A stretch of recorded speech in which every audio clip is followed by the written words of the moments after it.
So, hi mga Jai! Welcome to my life! And for today's video is andito kami kanila Mother Queen. So, ayan, ngayon is bumisita kasi kami kanila Kuya Loy sa Masileo. Nag-overnight kami. So, hindi na ako nakapunta sa pagpapagawa ng bahay. Tulungan ko. Uy. Gagakatas nila ng construction mo. Oo, katas na ng mga kalupaan natin. So wait lang, bawasan lang natin baka i-PM ako ni Cynthia Villa. Baka patayuan to ng Camellia.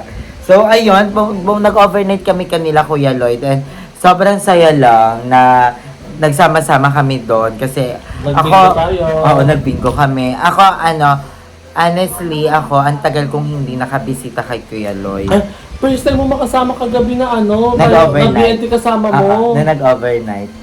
Tsaka nag-overnight. Oo. Kung nakapunta na ako dyan, yung mga padasal, yung mga birthday ni Kuya, death anniversary. Pero nung padasal ngayon lang. Tsaka long hair pa si GM nung death anniversary ni Kuya. Long hair. So ngayon, dito kami sa bahay nila Mother Queen kasi mag-shoot din si GM and mag-shoot din sila Andrew para makahabol kami to. Alam, parang pumapayat ako. Tingnan mo. Parang payat ka tingnan dito. Poverty. It's because of poverty. Hindi, diabetic din. Pwede. Huwag ka mag-joke ng abodeme. Ha? Bakit? Baka magkatotoo. Hindi pa totoo. Kasi Hindi na siya nakita joke? ko pala hindi na siya joke. Magpapa-check up din ako one of this day. Dapat talaga magpapa-check up na ako. Kaso nga lang, sabi ko, pag nagpa-check up ako, tapos biglang parang, ganti yung mga mapagastos tayo, tapos hindi na naman matuloy yung bahay. Sabi ko, magpapa-check up ako pag nakalipat na si mama para kahit magastos man ako sa mga gamot or maano man ako, 'di ba? Parang okay na yung bahay, 'di ba? 'Di ba? Ang pangit kasi pag sisingit pa ako dahil sa mga gastusin, 'di ba? Tsaka na 'yon, 'di ba? Sa sahod, baka sa sahod. Oo, magpapalaboratory ako sa sahod para kahit papano meron na akong maintenance, 'di ba? Kasi feel ko talaga diabetic ako kasi ang mga signs daw ng diabetic is panlalabo ng mata. Gaga, iba yun. Palalabo ng mata at nararanasan ko po siya. Tapos, yung isa is uhawin. Sobrang uhawin and I think uhawin talaga ako sobra. Tapos yung pangatlo, yung palaihi. Lalo na sa gabi. And ganun ako, minsan nga sa kama na ako umiihi. Tapos, ano pa ba? Yung dito, yung medyo masakit, sumasakit-sakit daw yung tiyan. Nararanasan ko siya lately. So, I think that, tsaka si mama diabetic, so napapasa daw talaga yun, nasa lahi daw talaga yun. So, tanggapan na lang na medyo, sugar talaga tayo. Nakatadhana sana, nakatadhana ata sa amin ni mama na maging transformer. Diba? Yung sweet ka kaso naging diabetic. Ang sweet mo sana eh. So, ayun, hindi ako nakapag-vlog sa bahay, pero si Kuya Arnal naman is nag-vlog naman siya. Thank you, Kuya. Kuya is so sweet. So, ayun, ipapakita sa atin ni Kuya Arnal kung ano yung mga nangyari dun sa bahay. And, tumawag siya sa akin kanina, sabi niya, ang daming pinabili kanina na naman. So, na-stress ako. Buti na lang talaga, meron tayong mga fairy godmother. So, kasama natin si Mama over here. So fresh. So, magluluto din si GM ng pagkain namin. And thank you, Mother Queen and Ate Susette. Thank you sa pagpapatuloy po sa amin dito. And, ayan, excited na kami sa lulutuin ni GM kung ano yung Hindi ko lulutuin niya. naman yung katawa. Antok na antok ka kanina. Di ba iniwan niya ako na dyan? Kung natulog kaya ako, namamanid mo ang katawa ko. Kaya nga nagulat ako nung kumakatok. Kasi ayun, sinamahan tayo ni GM. Di ba anong lugar yan? Sila namin gabi dito. Imos. From Imos, pumunta kami ng Tansa. So, wala kaming tulog doon. Pumunta kami ng Tansa para hanapin yung ID ko. Kasi, kailangan ko mahanap yung ID ko kasi may nagpadala sa akin. Hindi ko makuha sa GCash. Kailangan pupunta sa physical store. Kailangan ng ID doon. Tapos, from Tansa, pumunta kami ng Kabuko. 13. Ng 13. Kanila Janine. Kasi baka nandun yung ID. Kasi hindi namin nakita dun sa Tansa.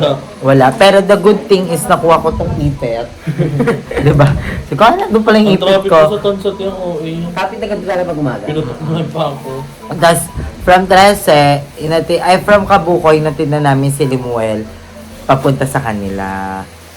So, ang daming galaw ni GM kanina. And thank you, GM. Magkano ko doon? All your hard works will be Ano yun? pipitasin mo din soon. Hindi, gusto ko ngayon Ha? na.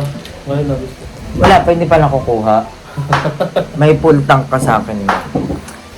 Ano ba gusto mo? Full tank? Wait lang, cut na pala yun. So, ayun, nag-joke kami na naman. Bawal ba? Oo. Mahirap pala. Hindi, mga support si Jim kasi mga Gaga, pinipm ko nga kasi sila. O, nakaisang joke sila sa akin ngayon sa vlog na yan. Alam mo yung points? So, May points pala. ayun. And panoorin na muna natin yung update ni Kuya sa bahay. So, pa. Yan, magandang tanghali guys. Wala si Ariel ngayon. Hindi ko alam kung saan sila pumunta. So ako muna yung magbablog. Baka hindi rin kasi siya makapag-vlog ngayon. Pero sana makaabot siya para may makita niya naman kung ano yung mga natapos. Pero sa tingin ko walang masyado natapos ngayon kasi absent yung isa. Wala yung isa nilang kasama, yung marunong talagang scheme code. Kasi yung dalawa, ginagawa yung kwarto ni Ariel, yung kisame, kaya sa scheme code ito nang masyadong natapos. So kanina nga, nagakot namin ng mga gamit, pinahakot na namin yung mga kalat dyan, tapos yung mga tambak dito. Yan, mga basura na lang yan. Wala na yung mga tambak dito. So napahakot na namin. Kaya medyo maluwag na rito. So yun. Ito mga tambak yan. Mga tambak yan kasi hindi ko pinasama kasi baka magamit pa daw nila. So akyat tayo kung ano yung mga nagawa nila.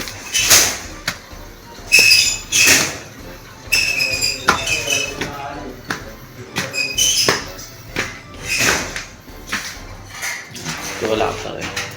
Mukhang mato. Kung pwede yan. Kuya, pinupulido niya na lang yung mga... Ano yun, kaya lalagyan mo lahat ng yan? Okay na yan. Bali yung dito lang. Bali nilagyan mo lahat ng gasa. Oo. Ayun yung mga nilagyan niya. So, Hindi ang kaya. mga gasa. Apat. Dito wala pa. Sa kwarto na rin nakatuto kasi sila rito kaya yun.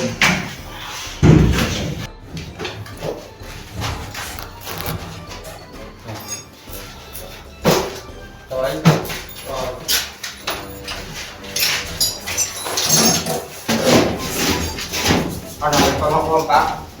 Oo. Sabi din? Oo. Meron.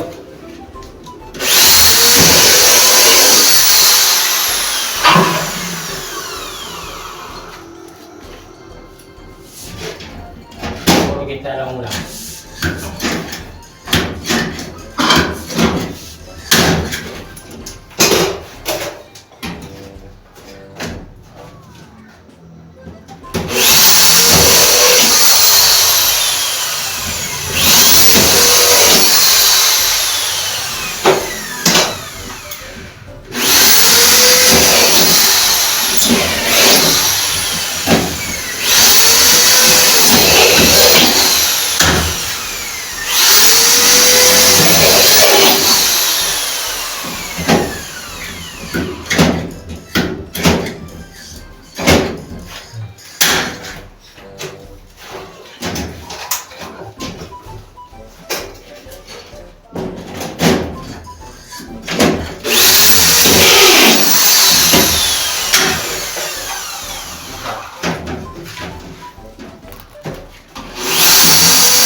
Hindi, ano ba yan? Hindi nga mo yun. Hawakan mo muna yan, Toy. Oo. Hawakan mo yan. Hawakan mo yan. Hawakan mo na ito. Kaya mo na ito. Ano? Sumagit.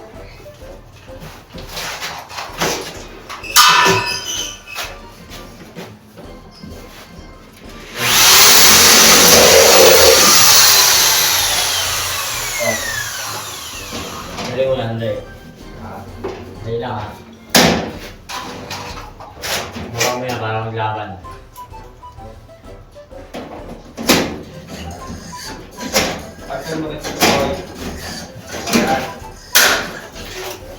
Huwag mo yan, baba.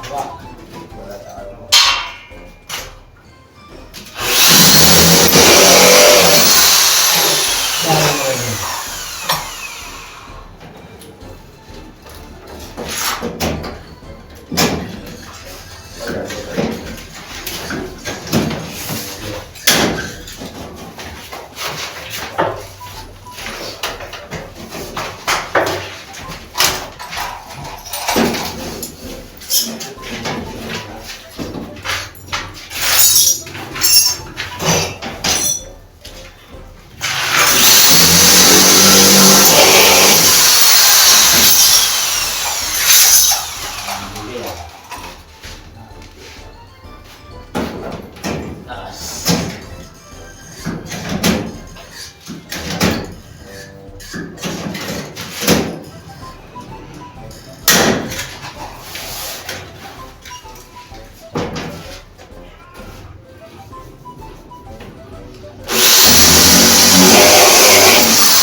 Pwede?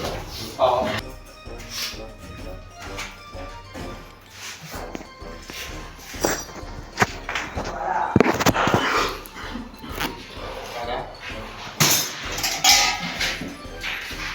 Wala.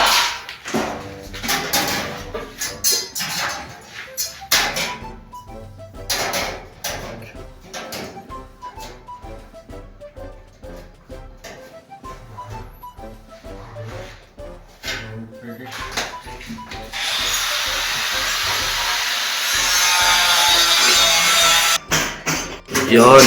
Ito. Anong tawag sa ganyan, kuya? Coblight. Cob? Coblight. Coblight. Yan yung na-request na Ariel. Kaya dito sila nag-focus na. Medyo mahirap kasi ito kaya... pero patapos na siya. Yan.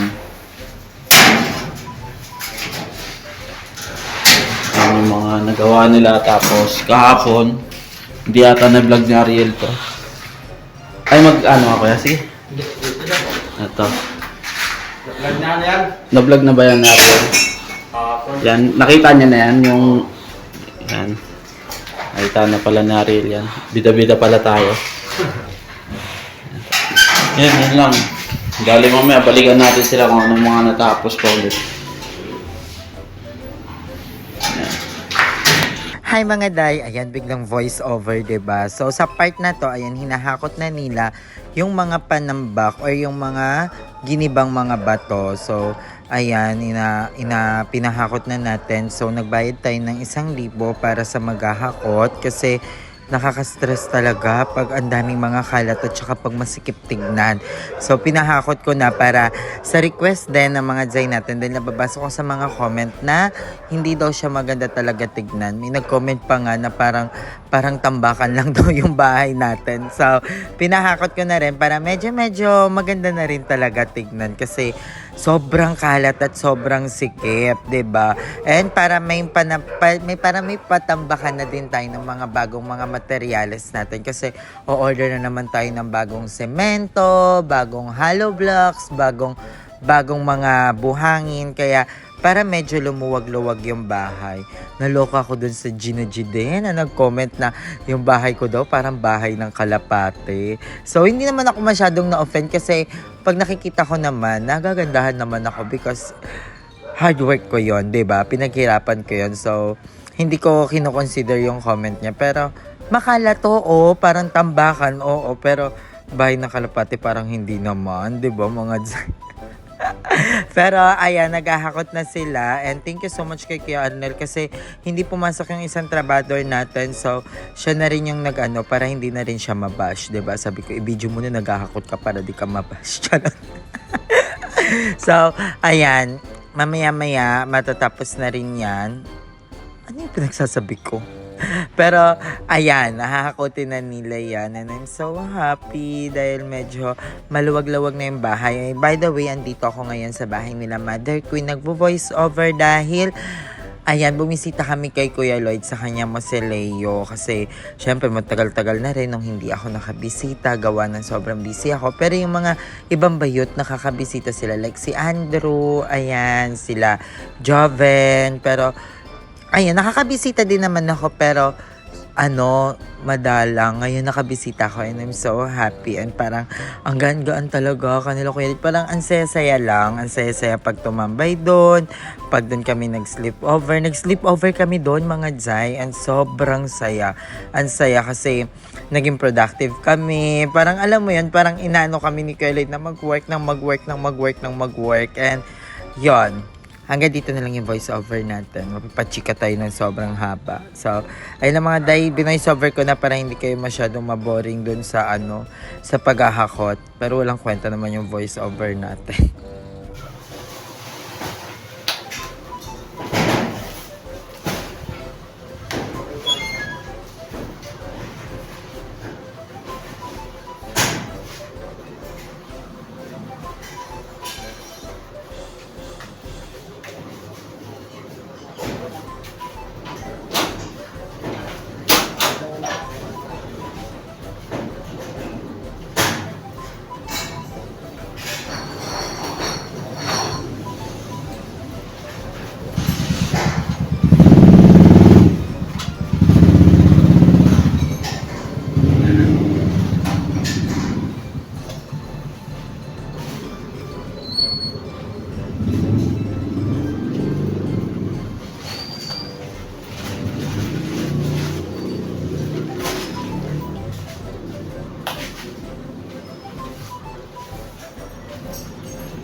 Yan, bali babalik na daw si Kuya kasi flat yung gulong niya. Papavulcanize daw muna siya. So mamaya na lang ulit, balik na. So yun guys, may nakakot na ng mga panambak natin si Kuya, dating tropa ni Papa. Yan, akutin mo na Kuya ngayon. Video lang kita. Yan na si Kuya, bali akutin na. Tulungan natin si Kuya. Yan, bali akutin na rin to.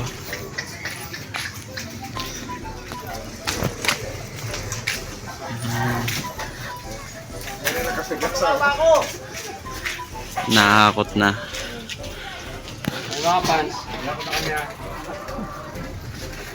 Kuya yung pusa.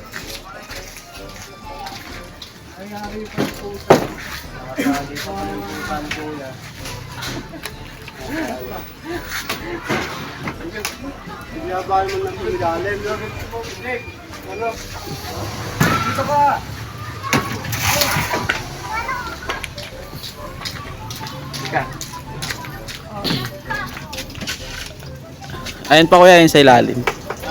Ah.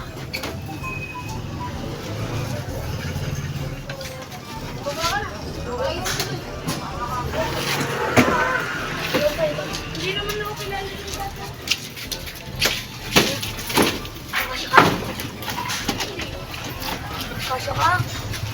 Kasya ka yan. Kaya baka flat na naman yung gulong pa. Kasya ka yan. Nakadalawang flat kami ni Kuya kanina. Dito?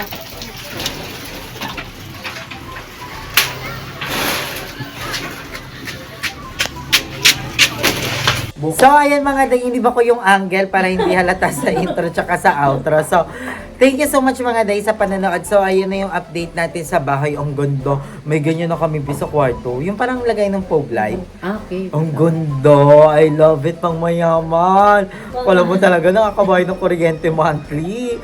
So, ang ganda ng Pobe Light. Thank you sa mga manggagawa natin kasi sila din talaga yung nag-design na nun. And I love it. So, maraming salamat sa panonood ng vlog na to. And thank you sa lahat ng mga taong tumutulong at sumusuporta sa atin. Thank you so much sa lahat ng mga nag-chat sa akin sa Instagram. Sila Kuya Alvin. Sila Kuya Alvin, sila Ate Heavenly. Tsaka yung nagbigay nung aming lamesa. Maraming salamat dahil nagbigay sila. And thank you so much for all the help that you've done to us. And of course, sila Ate Risa. Sa Ate Risa na sa Canada na nakita ko yung mga niya talaga. Oo, para siyang si Elsa. Ngayon? Yes, andun na siya. So, Ate Risa, I love you so much. Thank you sa lahat ng mga tulong mo, Ate Risa. And, of course, kanila Ate Alice, sa mga fairy godmother natin, sila Ate Akiki, ayan, sila Ate Akiki, and of course, si Ate Melshan. Maraming salamat na sumagot ng ating bintana. Thank you, guys. May 2 bintana pa. Baka gusto nyo pa. Yung medyo malaki na. Yung medyo malaki na. Para full na. Tapos yung hagdan pa, di ba? Charis. House of Giving na talaga, na? Ginataas. Pigbol Express. Oh! Yung favorite ko yung luluto ng ex mo. Oh, I love it. So, ayan, maraming salamat. Hindi ko na mabanggit lahat, pero lahat kayo nasa puso't isipan ko. Banda dito yung iba, tapos yung iba dito. So, yung isa nandito, ang kulit eh. Tumitibok-tibok yung dito. Kiko, kaya Sakit. naku. So, maraming salamat sa inyong lahat. And of course, thank you so much, Lord, for all the blessing.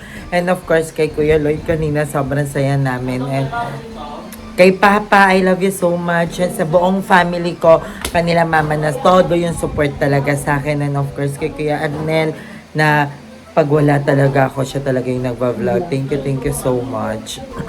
And yun lang, hanggang dito na lang yung vlog natin mga Zay. And sana nag-enjoy kayo kahit papano, kahit wala tayo doon. Hindi ako masyado nakapagbigay ng update kasi banding din namin to ng mga bakla ng taon para makapagsama-sama naman kami, 'di ba? Si Maganda rin kahit paano, maalok sa stress. ano Mika? Tsaka maganda rin talaga na kahit paano, wala akong ligo, di ba? Kanina ka to.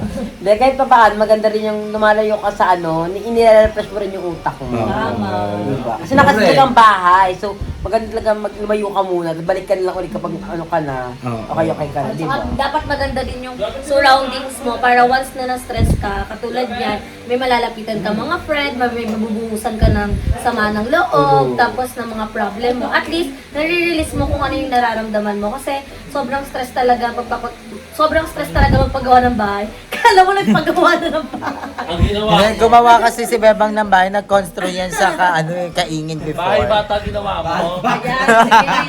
Iba-ibata mo yan, palabas na naman. Sasabihin na naman ng mga tao, yan, tingnan mo yung mga kaibigan mo, may bahay na ikaw. Diyan ka pa rin. Ay, ginaganyan ka nila. Totoo. Pero okay lang yan, kasi hindi naman natin mapiplease yung mga tao na gustuhin ka, na... pero ako naman, at least, ang mahalaga naman sa akin, kilala ko yung sarili ko at kilala ko ng mga kaibigan ko. Hindi, at saka sa buhay, hindi mo talaga may mga kanya-kanya tayong timeline talaga. Ako din naman, alam naman ng mga bakla yan na hindi pa naman talaga ako magpapagawa ng bahay. Nasa plano ko noon, baka after ng birthday ko, magpapagawa ko ng bahay, April, ano ba sunod ng April? May. Mga ganun ako magpapagawa ng bahay, pero ayun nga, may mga unexpected lang talagang nangyayari. Katulad ng dumating si Ate Risa, yun doon ako nakapag-start ng bahay. Diba? Huwag natin masyadong i-pressure yung sarili natin. And huwag natin, guys, alam ko na concern kayo sa amin. And alam namin yon na gusto nyo lang yung best for us. Kasi kayo naman talaga yung nakaka-witness kung ano yung buhay namin. Diba? Pero alam mo yon, huwag natin masyadong i-pressure yung mga kasi dumaan ako sa ganyan and nararamdaman ko at nafe-feel ko kung ano yung nafe-feel ni Bebang pag sinasabihan na sobrang hirap, sobrang hindi mo alam kung ano yung gagawin mo, pero naniniwala ako na darating yung time para sa aming lahat, 'di ba? And nakikita ko na nagpupursige din talaga si Bebang, guys. Yung napapanood nyo lang, ako din naman, nauurat din naman ako minsan sa mga vlog ni Bebang. Pero guys, hindi yun yung totoong buhay ni Bebang. Ginagawa niya lang content yun kasi kailangan kumita. Pero sa totoong buhay guys, ginagapang ni Bebang yung pamilya niya at si Gab. Diba? So, soon, ayan, makakabangon din kaming lahat at magtutulungan kami kasi magsasama-sama na ulit kami. So, abangan niyo yan guys. And si Balong din kasama natin dito. And what did you do, Balong, to my house? To my house? Yes, What did you say? Ay ako, honestly, na natutuwa ako kasi alam mo yun, all your hard works is malapit-lapit na talaga matapos. Like, konting tumbling na lang talaga. Siya kasi nung pumunta ako dun, sabi ko, konti na lang pala yun. Sabi ko, nakakatuwa kasi matutuloy na kasi nawi-witness ko, especially yung mother ni Aye na ay na-excite kasi lagi nanonood ng vlog. At hindi rin siya nag-i-skip na dance. Hindi siya nag-skip. Hindi siya nag-i-skip. At hindi siya At saka nag-i-skip sasabihin niya, na. excited na ako bang, lilipat na kami sa Oo, Pasko, doon na malapit kami, na. punta kayo doon, ganun siya, ganun talaga siya. Tapos may time pa na, sabi siya sa amin na, wala bang upload si Ali, anong balita sa kanya? Ganun yung mama mo eh. Kaya ako natutuwa ako kasi na malapit na and deserve ni Ayi yung yung mga hard works na gano'n. Deserve niya lahat Hindi niya ng- deserve ng hard works gano'n. Yes, deserve niya lahat ng blessings na dumadating sa Deserve. buhay niya ngayon. Deserve. Ay, grabe din yung sacrifice niya. Yes. Diba? Nalo naman ako doon sa si Mama Dick kasi sinabihan ko na siya na sa sahod kukunin ko na kayo dyan and lilipat na tayo. Kung hindi man makatira doon sa bahay, at least makahanap man lang ako doon ng pwedeng pag-istayan talaga ni Mama. So, I love you so much, Mama. Itong lahat ng to ay para sa'yo, syempre. And si Andrew is tulog over here.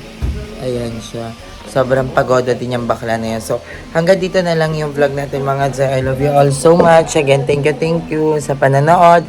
Sa lahat ng pagsuporta sa aming lahat. I love you all so much. Tapos, ang dami kong buhok ngayon kasi I decided na pahabain pa siya ng konti. Baka bukas, ayun, medyo mahaba-haba na yan. Para iwawax ko na lang. Para isang tanggalan na lang, tapos manipis. So, I love you so much guys. Hanggang dito na lang. Bye-bye. Mwah.